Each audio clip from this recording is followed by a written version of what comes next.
Welcome to the show. Now, rights activists now want 20 politicians barred from the upcoming election over the term as integrity issues. The names of those politicians have been submitted to the IBC and members of Chapter 6 working group that seeks to have those blacklisted stopped from contesting any elective positions.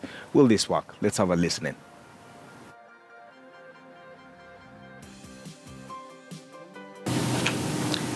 Then there is Evans Kidero, who is the governor for Nairobi County and also aspires to continue serving as such on an ODM ticket. And there are issues around procurement irregularities involving 4.6 billion shillings.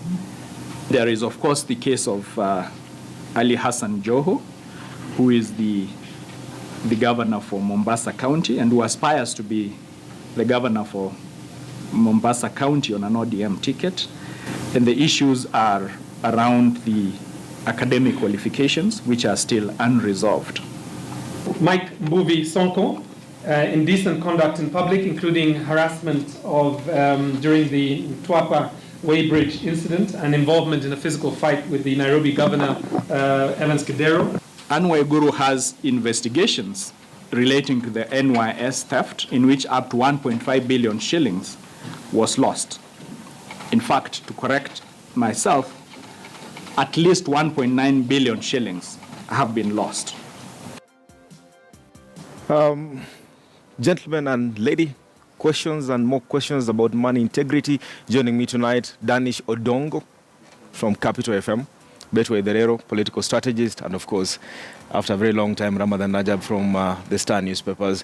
Ramadan, you go first. Looking at it, utter rubbish from where I sit. What are your thoughts?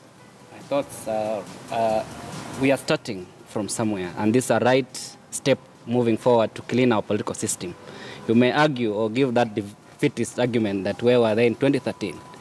If you're in Kenya, the civil society moved to court to block President Uhuru Kenyatta and his deputy, who are facing heinous crimes at allegations at ICC.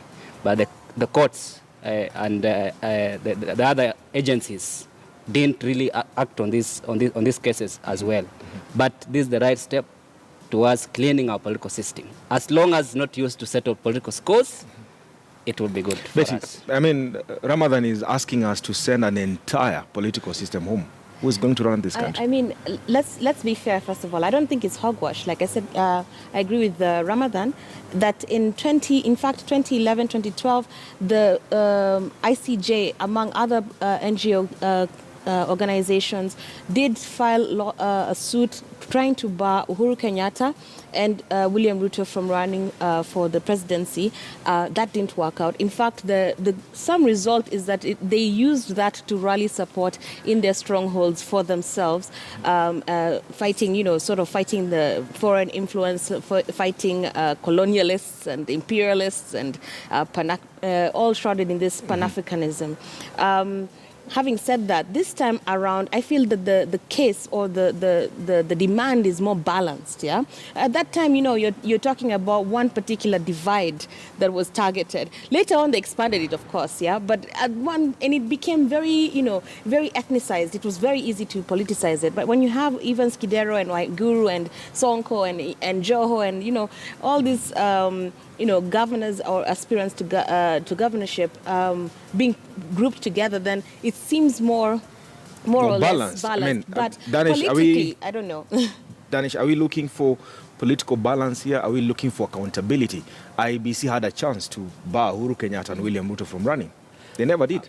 It doesn't have to take NGOs now for this individual to be barred from running for office. The reason why we have never won the war against corruption is because of such shenanigans. People congregate in hotel rooms, they manipulate people, they release names of people whom they think and give them money for them to be silenced.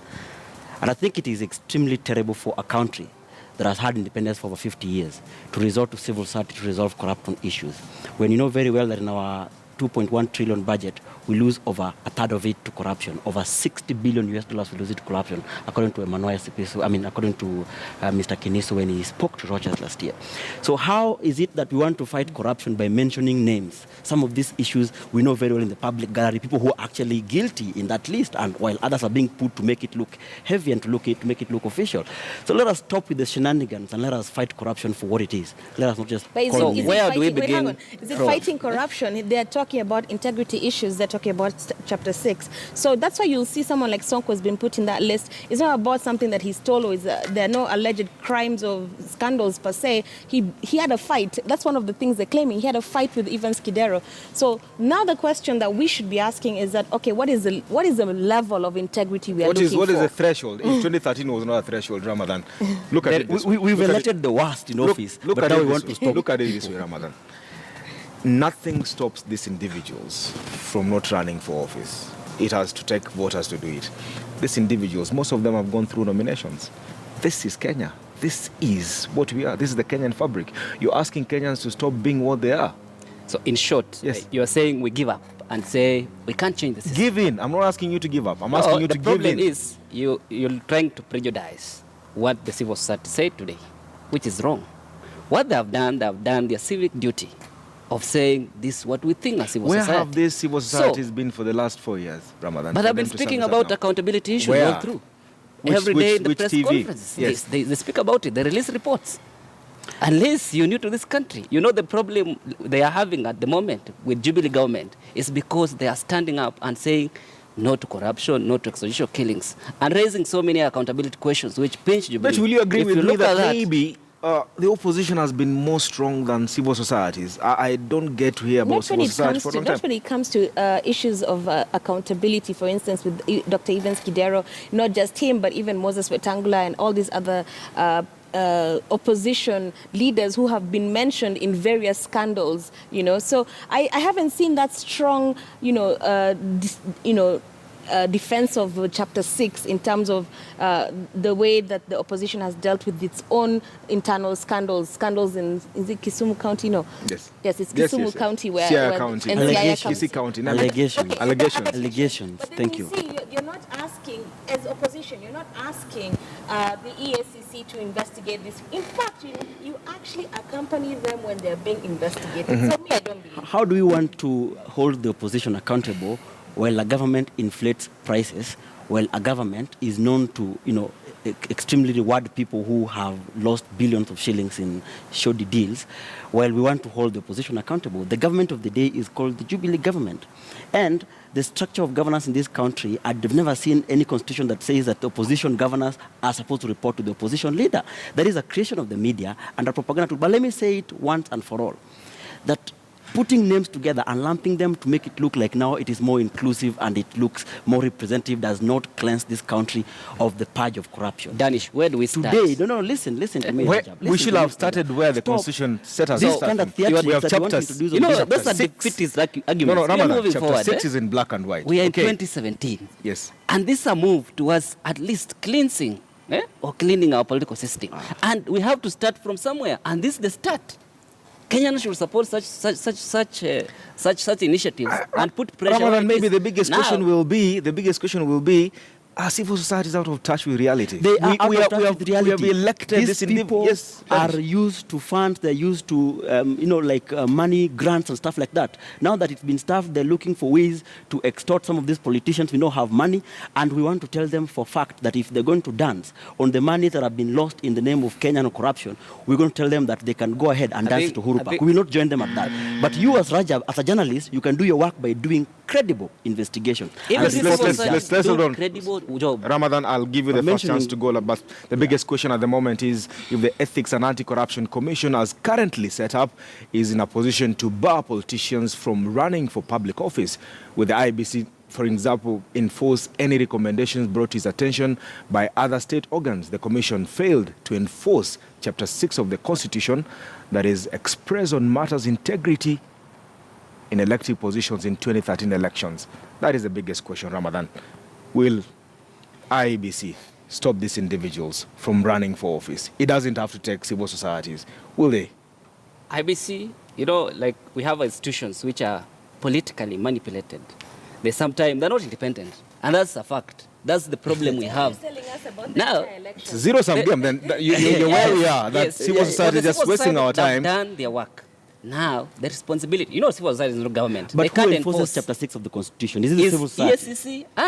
But civil society is part of this governance system. Eh? Part of the governance system to recommend or to give names.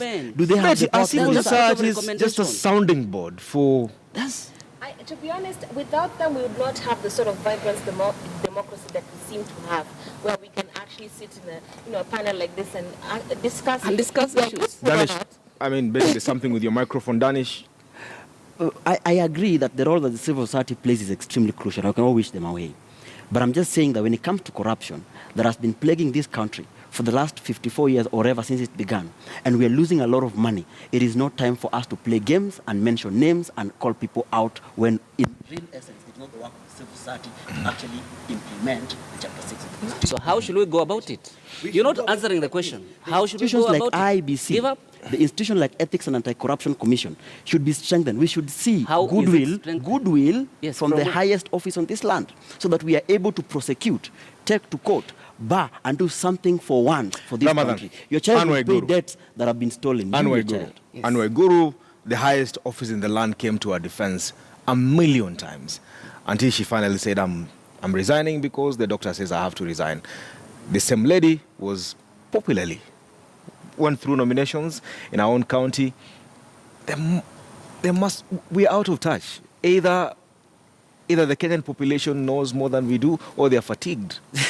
I think the Kenyan politics, the reason why we need to cleanse it, the way civil society is proposing, is seeing such characters like Anwar Guru, a person we know, he has a lot of scars, being embraced. Because, in Kenya you steal and rush home. I'll rush to my village once I steal from Nairobi and say I've come with a loot to share.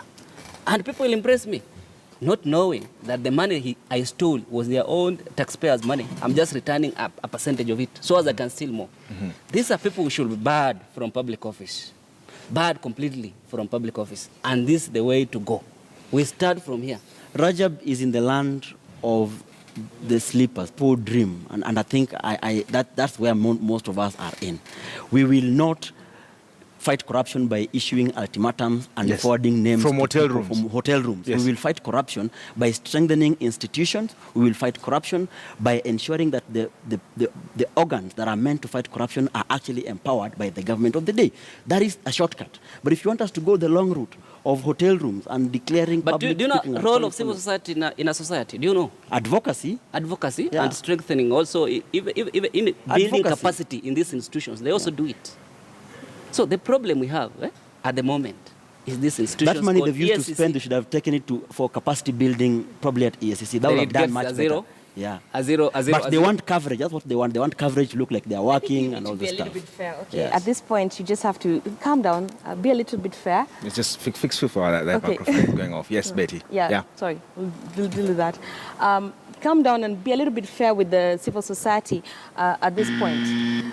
Let me finish my point. Because they have done their part. They have highlighted there's an issue here. IBC is supposed to step in. ASCC is supposed to step in. Will they do that? I don't think so. I really think that IBC could have stopped this at nominations if they wanted.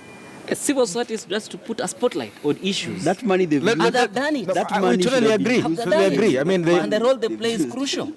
Let's change gears. The government is set to launch one of its biggest election promises, the standard gauge railway, in a few days to come. The SGR that has gobbled more than 400 billion shillings and counting has been dubbed as a game changer, with the opposition calling it a walking white elephant. Let's take a listen. Danish. Yes. Your thoughts? It's here. All the way from Mombasa to Nairobi, 400 billion shillings already spent. So far, so good? My only challenge is that I don't know if we have enough exports to actually give us a return on investment on the SGR debt that we've taken from China. But for us to depend on 700 shillings fare from Mombasa to Nairobi as the main source of revenue that we shall use to recoup the money that we've borrowed from over 300 billion shillings we've borrowed from China is one of the most unsound economic and financial decisions we have made as a country. And now that the president went to China and they're going to extend it to 1 trillion Kenya shillings debt to expand it all the way to Kisumu, all the way to Kisumu and hopefully to Malaba, with the hope that Uganda will actually pick it from Malaba to take it so that we can be able to get a return on our investment, means that maybe we should have done a little bit of a calculation and said our people are more hungry than they want an SGR. Our people are dying of thirst and basic needs.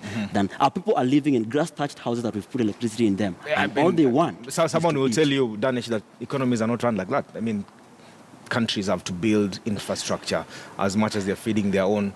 Betty? Yeah, but you see, let me tell you something. I may not be an economist, but I do know that borrowing that much debt from just one state is not sound economics. It doesn't make sense that this particular railway line is costing as much as it does.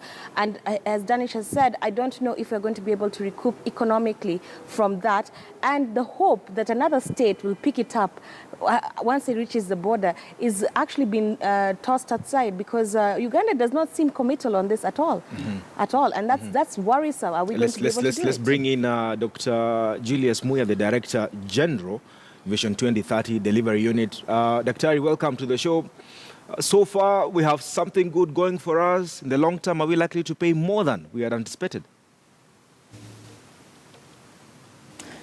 What is actually important on this project is the fact that it is opening a frontier that we were incurring a lot of costs in terms of transporting goods and also getting people to travel from Mombasa through Nairobi and eventually through to Malaba. So infrastructure on its own is supposed to be a leverage for development. So what we are going to see is a lot of development along the corridor, which has been stifled for a long time because we had an inefficient railway line that is more than 100 years old. And one cannot doubt the fact that we need efficient and state-of-the-art transport system so that we can reach that level of upper middle income category that we are as a country. Daktari, looking at the amount of money so far spent to build this railway line from Mombasa to Nairobi, 400 billion, and looking at what we are likely to get out of this in the long term, the ministry is talking about 22 million tons of cargo each year. These rail wagons can only carry 8 million tons of cargo each year. Is this value for money at the end of the day? Well, if one looks at just the direct effect of the cargo that is being moved on the standard gauge railway line from Nairobi to Mombasa and eventually to Malaba, I think that's getting just one piece of the big equation. Because infrastructure, and especially like this standard gauge railway line, will have many other multiplier effects that if we quantify, then we'll be able to find we have a better economic rate of return than just looking at the cargo that is going to be transported and the number of passengers that are going to be using the standard gauge railway line. So let us open our minds and ask ourselves, what other attendant socio-economic activities, what improved government services, what other benefits are going to accrue from the standard gauge railway line, instead of just looking at the passengers and the freight. Daktari, was it much more cheaper for us to maybe upgrade the railway system that we had? Or maybe are we biting more than we can chew, like in the case of Sri Lanka that invested heavily through Chinese loans, but now they're not able to recoup back their investments, and therefore we are now seeing a scenario where they have got white elephant projects and their people are still hungry. Do you think we bought more than we could chew? Well, one has to appreciate that the standard gauge railway line, the way it is designed, one has to take a more straight route than the one that was there before. And therefore, going through the old route that was there, which was going through a lot of zigzags, it was not advisable from an engineering point of view for the standard gauge railway line, because the speeds are higher. And in my view, it would not have been possible for us to go through the old route that was there before and do just a simple upgrade. I mean, one has to appreciate that To be able to move the economy one tier up from where we are, we have to think big, we have to do big things, and this is what the standard gauge rail line is meant to do. Proof of concept that we can do it, and we can see we can do it now. Dr. Before I let Betty ask your question, I mean, was this project necessary when a country does not have this kind of money, when this country has perhaps the highest cost of living at the moment in East Africa? Was this project necessary? Was it?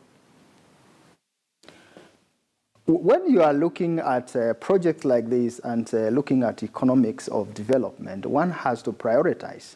And if you look at the standard gauge railway line, this is a big project where you are looking at a public utility, a public good. And that is where the government comes in, puts in its resources to de-risk the project. The government put in 10% of the total money that was required. The rest of the money was borrowed. And the multiplier effects on that project will justify this. And this is supposed also to stimulate the private sector to invest in other related activities that will cause us to use that project accordingly and in a profitable way. Okay, Dr. Muya, you mentioned earlier that along the railway line, we'll expect development to be sparked. But I don't understand how you expect that you have that expectation just by building infrastructure through areas that have been marginalized historically, that are not currently economically able to make use of the sort of stops that you've been put. I understand the 18 stops between Nairobi and Mombasa. In what way are you going to be able to empower the communities simply by having that infrastructure there? Please explain to us. Well, thank you. Actually, that's a very good question. I will first start by relating to what happened on the southern corridor. I mean, the road, the bypass that was constructed recently between Embakasi and Ruiru. And when it was put up, there were no buildings along that road. And now if you go along that road, you'll find it's already built up both sides. Now, development follows infrastructure. That is a given. And given the train stations that have been allowed in the middle, and also the inland container depot that is being provided for in Nairobi, and the freight handling stations that are provided for in the corridor, we are going to see development coming through because of that. But also, let us also not forget that along that northern corridor, that falls within the scheme of infrastructure development that the government is implementing, both in terms of road infrastructure and also in terms of electricity infrastructure. There is recently the spatial planning that has been done for the whole country. And therefore, when now you add this to the question of county government doing their county integrated development plans, paying in attention that there is this railway line which is available, then development will just follow suit. Dr. There's the question of passengers, and we hear it will cost me 700 shillings from here to Mombasa. How many passengers are we looking at you're likely to be carrying, let's say in a day, in a year? Have you done that tabulation, and what are we likely to get out of this as government? Before I let in Ramadan ask your question, before we let you go. Well, initially, it is just a testing stage to find out what the market can bear. The 700 shillings will be a starting fare. But having said that, each train doing 960 passengers, then we are expecting that it will take more passengers who have been doing road transport. I can't give you the exact figure now. It's a guesstimate. But it is looking that many people, and if you also gauge from people whom we have been talking to, they will prefer to use the standard gauge rail line than to go down either by own private car or by bus between Nairobi and Mombasa. So we're going to see a lot of increased use of the railway by people from the attraction that it gives in terms of speed, safety, and economies of cost. Sir, I have two questions for you. There are those who argue that the SGR was not an infrastructure priority, but it was just a one way of dubious way of Jubilee claiming success.